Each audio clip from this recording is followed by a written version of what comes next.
Segunda carta de Pedro, capítulo 3. Eu quero ler do verso 11 até o verso 17. Diz assim a palavra de Deus: uma vez que tudo será desfeito, vocês devem ser pessoas que vivem de maneira santa e piedosa, esperando e apressando a vinda do dia de Deus. Por causa desse dia, os céus incendiados serão desfeitos e os elementos se derreterão pelo calor.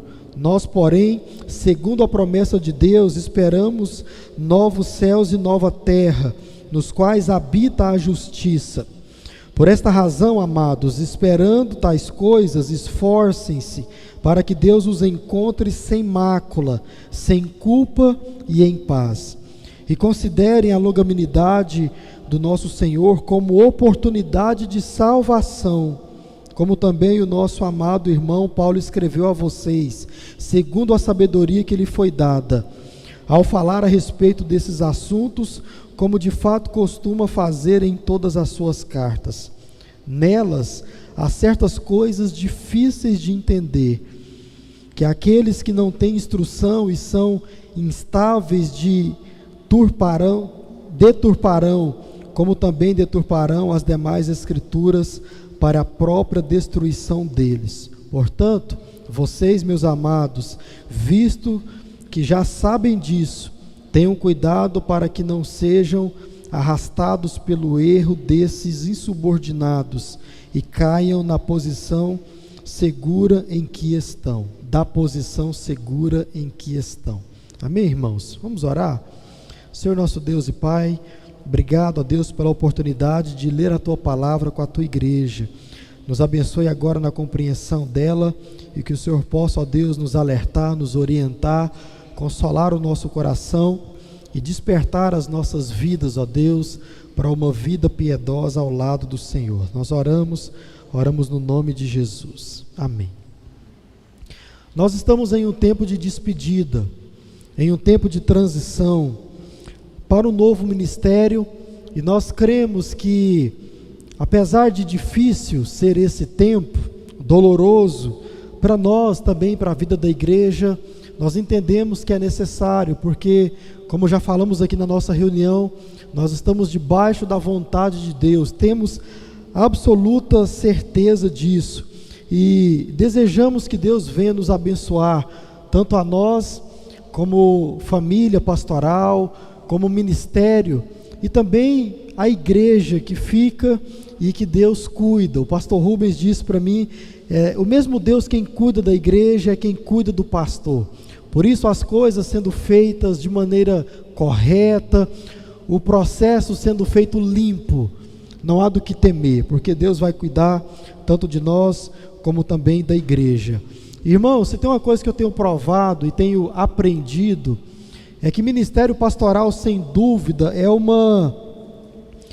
amontoado de emoções, porque tem muitas coisas que nós, como pastor, temos privilégio de participar. Por exemplo, entrar na vida das pessoas, compartilhar da vida das pessoas, isso é algo muito íntimo, isso é algo também muito sério, isso é algo que Deus nos dá o privilégio de fazer.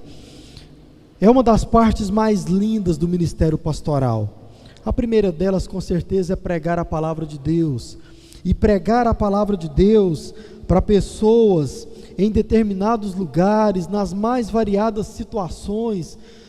Eu daqui não sei o que você está vivendo de forma pessoal. E depois que a gente prega, a gente recebe testemunhos daquilo que Deus tem falado. E muitas vezes, eu confesso, nem era a nossa intenção que você entendesse tal coisa, mas como a gente sabe, a gente cumpre o nosso papel e o Espírito Santo de Deus é quem faz a obra. Eu daqui tenho uma intenção com uma mensagem, e Deus, o Espírito Santo, está trabalhando na vida de cada um de nós, certamente de formas diferentes. Isso é a multiforme graça de Deus agindo na vida da igreja. Isso é bênção. Mas, irmãos, quando chega um momento desse de transição, de despedida, em que eu e você nós estamos passando como igreja do Senhor, como falei, é algo dolorido, mas nós estamos no centro da vontade de Deus. E de forma muito particular, talvez você não entenda, mas Deus pode revelar isso mais para frente. Nós estamos no centro da vontade de Deus para as nossas vidas e cremos para a vida da igreja. É um novo momento para nós e também para esta igreja, nós cremos assim. E falando sobre despedidas pastorais, de ministério, é interessante perceber que existem várias formas de se deixar uma igreja ou de sair de uma igreja. E o que quase sempre acontece, infelizmente, é uma saída de uma forma que não é recomendável ou que não é saudável. Graças a Deus nós cremos que não é o nosso caso, mas infelizmente acontece isso também. Maneiras e formas que são feitas, que não seria o ideal nem para a vida do pastor, principalmente para a vida da igreja. Eu confesso aos irmãos que eu desejo sair daqui da mesma forma que entrei, ensinando a palavra de Deus para você, para mim, para a igreja do Senhor. Eu entendo de forma muito clara, esse é o meu chamado, ensinar a palavra de Deus. É assim que eu quero finalizar esse novo ministério, ou esse ministério que Deus assim nos confiou, ensinando a palavra de Deus a cada um dos irmãos. E eu quero usar esse texto hoje, para que a gente possa tirar algumas lições. Domingo que vem eu volto a esse texto, e eu quero pregar somente o verso 18 no próximo domingo, se Deus assim nos permitir. Mas irmãos, quando nós olhamos para a Bíblia Sagrada, isso não é novidade para você, que já é cristão, que ela é a nossa única regra de fé e de prática. O crente olha para a Bíblia Sagrada e não vê apenas um livro, ele não vê apenas letras escritas em um pedaço de papel, não. O crente olha para a Bíblia e vê a palavra de Deus. É Deus falando com ele, é Deus orientando, é Deus direcionando, é Deus corrigindo, é Deus animando, é Deus consolando. É a palavra de Deus ao nosso coração. É assim que o crente olha para a Bíblia Sagrada. E aqui Pedro tem muitos conselhos para dar para os crentes, para as igrejas, para eu e você, e nós vamos tirar algumas lições. É interessante notar, esse tema, conselhos finais, não é apenas porque nós estamos deixando a igreja, não, é porque nos finais de cada carta, é disso que os apóstolos tratam. Se você for olhar na sua Bíblia aí, olhe no final da carta de Paulo, todas elas, em algumas você vai ver escrito exatamente isso: conselhos finais, orientações finais, recomendações finais. Por quê? É o encerramento de um ciclo. Paulo trata disso, Pedro trata disso, Tiago, todos aqueles que escreveram uma carta à igreja do Senhor, eles então encerram as suas cartas com conselhos, com coisas mais práticas, ou tão somente lembrando a igreja de algo que eles já ensinaram, algo que eles já produziram no coração do povo. Essa é a nossa intenção durante esses dias que nos restam aqui. Então, eu quero olhar para esse texto e tirar hoje duas lições apenas, relembrar você de duas coisas apenas que a palavra de Deus traz para a vida de todo crente e durante toda a vida cristã. Então, se você é um crente de Jesus, se você, como nós já falamos aqui no começo desse culto, é daquele que diz: há um Deus, existe um Deus, e esse Deus ele cuida da minha vida, esse Deus dirige a minha vida, é esse Deus quem conduz a minha vida. Se você é alguém que fala isso, acredita nisso e vive a sua vida a partir disso, dois conselhos. O primeiro: seja íntegro na conduta. Aqui o apóstolo Pedro ele vai falar isso de forma muito clara. O verso 11 diz assim: uma vez que tudo será desfeito. E é interessante que aqui ele está falando da vinda do Senhor, portanto ele fala de toda a vida do crente, até a vinda do Senhor. Uma vez que tudo será desfeito, vocês devem ser pessoas que vivem de maneira santa e piedosa. Irmão, sem dúvida, a santidade é um tema importante para aquele que confessa o Senhor Deus. Não há como a gente andar nessa terra e não viver em santidade. A retidão, a integridade deve fazer parte da vida do crente. Deve fazer parte da vida do crente. Deus ordena que eu e você nós sejamos íntegros, irrepreensíveis. Portanto, Ele está falando de santidade. Ele então ordena também que nós vivamos em piedade. O que é viver em piedade? Você já aprendeu. É viver uma vida diante do Senhor. E também é viver uma vida que vai buscar ao Senhor a todo instante. Isso é ser piedoso. É viver a sua vida de forma que você busque a Deus em todo momento da sua vida. Então, Primeira Igreja Batista em Itaberaí, faça isso no nome de Jesus. Viva em santidade e viva uma vida buscando ao Senhor. Como diz a palavra, tudo aquilo que a gente fizer, que nós venhamos a fazer para a glória de Deus, que Deus possa ser exaltado naquilo que nós fazemos e naquilo que nós fizermos também. Mas Deus então ordena que eu e você nós vivamos em santidade, enquanto nós vivemos aqui nessa terra. Esse é o desafio.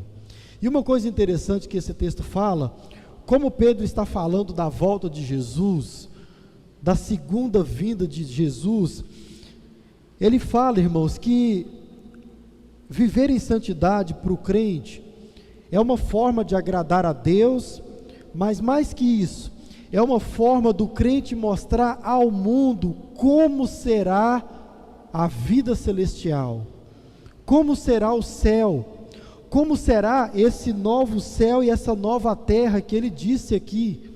Nós estamos esperando isso e muitas vezes nós nos perguntamos como vai ser. Uma coisa você pode ter certeza, lá vai ser um local sem mancha, sem pecado. O céu será um local de santidade, é um local de santidade. Então, quando nós vivemos aqui nessa terra dessa maneira, nós estamos mostrando ao mundo como será quando Cristo voltar. Ele não irá tolerar o pecado, Ele não suportará mais o pecado, e todo pecado será eliminado da face da terra, novo céu e nova terra, não haverá mancha, não haverá mácula, não haverá pecado, haverá santos, e agora sim, irrepreensíveis. É assim que nós seremos no céu, mas nós devemos viver isso aqui na terra. Ele diz aí na primeira carta, no verso 1, capítulo 1, verso 15, pelo contrário, assim como é santo aquele que os chamou, sejamos santos, sejam santos vocês também em tudo o que fizerem. O crente, ele vive em santidade, porque ele mostra como será o céu, mas ele vive em santidade, porque é assim que Deus é. Deus não tem santidade em si, não. Deus, ele é santo. Isso faz parte da característica de Deus, é assim que ele é. E ele ordena que eu e você nós sejamos como ele. Deus não espera menos que isso. Agora, é claro, irmãos, que nós não seremos perfeitos enquanto nós vivemos aqui. Mas, como nós aprendemos aqui no domingo passado pela manhã, apesar do pecado, o crente ele vive buscando a perfeição. Porque com isso, com essa busca, ele mostra muitas coisas, como será na eternidade, qual é a expectativa de Deus para o ser humano. O crente ele mostra tudo isso buscando uma vida de santidade. Então, sejamos santos aqui nessa terra, por mais que nós não alcançaremos a perfeição, como Deus é perfeito, mas o que Deus espera de mim e de você, é que nós buscamos essa perfeição, como Ele é perfeito. A expectativa de Deus é essa, que nós venhamos viver a nossa vida de modo que a santidade dEle afete a nossa maneira de viver, e que a santidade dele molde a nossa maneira de viver, para que nós possamos mostrar quem ele é, para que nós possamos mostrar o caráter de Deus, as características de Deus, Quando uma pessoa perguntar como é Deus, você pode dizer, Ele é santo. Como você pode ter certeza disso? Primeiro, a palavra dele diz que Ele é santo, e a forma como eu procuro viver nessa terra, mostra o Deus que eu sirvo, um Deus que é santo. Santidade, irmãos, não há como eu e você fugirmos disso, enquanto crentes, enquanto servos do Senhor. Por isso, o conselho para mim e para você é esse, que nós venhamos viver em santidade, em todo o tempo, possamos buscar a cada dia viver de acordo com a vontade de Deus, e a vontade de Deus para mim e para você é essa: sejam santos, igreja do Senhor, sejamos santos no nome de Jesus, amém, irmãos? Segundo, aceitem a verdade de Deus, aceitem a verdade de Deus. O verso 12 começa dizendo assim: esperando e apressando a vinda do dia do Senhor. Quando nós vivemos em santidade, nós estamos fazendo isso aí, nós estamos apressando a vinda do Senhor, nós estamos como quem clamando pela segunda volta de Jesus, que irá levar a sua igreja, irá nos buscar para morar com Ele na glória, para reinar em vida. Agora, esse esperando, ele tem muito a ver com aquilo que diz lá no verso 15, olha lá: considerem a longanimidade do nosso Senhor como oportunidade de salvação. Pedro, ele trata aqui da paciência de Deus. E o que é que a paciência de Deus ele faz? Delonga a volta de Cristo para que haja salvação. Irmãos, Pedro, ele faz um contraponto, ao mesmo tempo que ele diz, olha, vivendo da maneira correta, como Deus exige, em santidade, em busca ao Senhor, assim nós estamos apressando a volta de Cristo, mas nós também estamos delongando a volta de Cristo. Agora, aqui é no sentido seguinte, nós estamos mostrando que Deus é paciente, e a paciência de Deus faz com que haja mais salvação. Por isso que nós devemos orar pelos não crentes, é por isso que nós devemos pregar para aqueles que não são convertidos. Por quê? Porque nós agora estamos debaixo da paciência de Deus. Deus está sendo paciente conosco, Deus está sendo paciente com aquele que ainda não aceitou Ele como Deus, não aceitou Jesus como Senhor da sua vida. Pastor, o que é isso? Paciência. Pastor, por que Jesus não volta logo? Por causa da paciência de Deus, por causa da longanimidade do Senhor, como quem espera por aqueles que ainda não se converteram. Então nós devemos crer e aceitar essa verdade. Deus é paciente, Deus está esperando você, que ainda não tomou uma decisão firme ao lado dele. Deus está te esperando. Agora, você já sabe, a paciência dele também não vai durar para sempre. Não vai. Não vai. Pedro também fala a respeito dos escritos de Paulo, e aqui é algo interessante agora para o crente. Você vê Pedro citando as cartas de Paulo como palavra de Deus, e você vai ver Paulo citando toda a escritura também como palavra de Deus. Isso mostra uma coisa interessante para mim e para você, crente, que a Bíblia, ela é a voz de Deus, a boca de Deus, ela é a palavra de Deus aos nossos corações. Como eu falei, nós não olhamos para esse livro como um livro qualquer, nós olhamos para esse livro como Deus falando conosco, nós olhamos para esse livro como a vontade de Deus para as nossas vidas. Pastor, o que eu devo fazer da minha vida? Está aqui na palavra de Deus. Pastor, como eu devo viver a minha infância, a minha adolescência, a minha velhice? Está aqui na palavra de Deus. Ela é a voz de Deus aos nossos corações, às nossas vidas, a todo instante da nossa vida. Está aqui a palavra de Deus, e nós devemos aceitar isso, irmãos, aceitar a verdade de Deus. A Bíblia, como eu já falei para os irmãos, ela tem uma mensagem, ela apresenta o Evangelho. E o que é o Evangelho? O Evangelho é pregação de arrependimento de pecados. Isso é Evangelho. Isso é palavra de Deus. Isso é verdade de Deus. O Evangelho é a salvação em Cristo Jesus e somente nele. Essa é a verdade de Deus. O Evangelho é a vida eterna juntamente com Deus. Isso é o Evangelho. Eu e você, nós devemos aceitar tudo isso. E aceitando isso, nós estamos aceitando a Bíblia como verdade, como palavra de Deus. 2 Pedro, capítulo 3, o verso 9, diz assim: o Senhor não retarda a sua promessa, ainda que alguns a julguem demorada. Pelo contrário, Ele é paciente com vocês, não querendo que ninguém se perca, mas que todos cheguem ao arrependimento.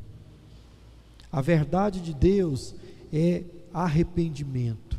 A pregação do Evangelho é a pregação de arrependimento. E Deus está sendo paciente com aqueles que ainda não se arrependeram. Irmãos, aceitando a verdade de Deus, a Bíblia Sagrada como palavra de Deus, ao mesmo tempo, nós estamos acelerando a volta de Jesus e estamos mostrando aos não crentes a paciência de Deus. Mas para isso eu e você precisamos, além de aceitar, proclamar essa verdade. Não guardar tão somente para nós, mas devemos proclamar. Toda a Bíblia Sagrada, de Gênesis a Apocalipse, fala dessa verdade, a verdade do Evangelho. Toda ela, a Bíblia inteira fala da paciência de Deus.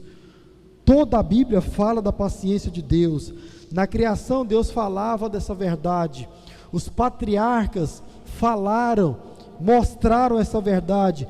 Todos os profetas falaram da paciência de Deus e mostraram a paciência de Deus. Os apóstolos pregaram isso. Os discípulos ensinaram tudo isso. O Evangelho e ao mesmo tempo a paciência de Deus. Toda vez que Jesus mandava os seus discípulos pregar, ao mesmo tempo, eles estavam cumprindo a missão, acelerando a volta de Jesus e também mostrando a paciência de Deus. Então, sempre quando você vê alguém que não é arrependido ao Senhor, diga: Deus está sendo paciente com você. E como toda paciência ou nenhuma paciência dura para sempre, a de Deus também não dura. Também não dura. A verdade de Deus é essa: arrepende-te, pois Deus está sendo paciente. Essa é a verdade. Infelizmente, irmãos, muitos olham para a palavra de Deus e enxergam apenas um livro. Muitos crentes tratam também a Bíblia desse jeito. Ah não, o que eu quero para a minha vida é a Bíblia Sagrada mais alguma coisa. O que eu quero para a minha vida são bons conselhos. E muitos olham para a palavra de Deus não como palavra de Deus, mas apenas como um livro de bons conselhos. E não passa disso, não. A Bíblia é mais que um livro de bons conselhos para a sua vida, muito mais. Ela é a palavra do Deus vivo. Ela é a palavra do único Deus que fala com você. Nenhum outro Deus fala conosco. Por quê? Simples. Estão todos mortos. Todos.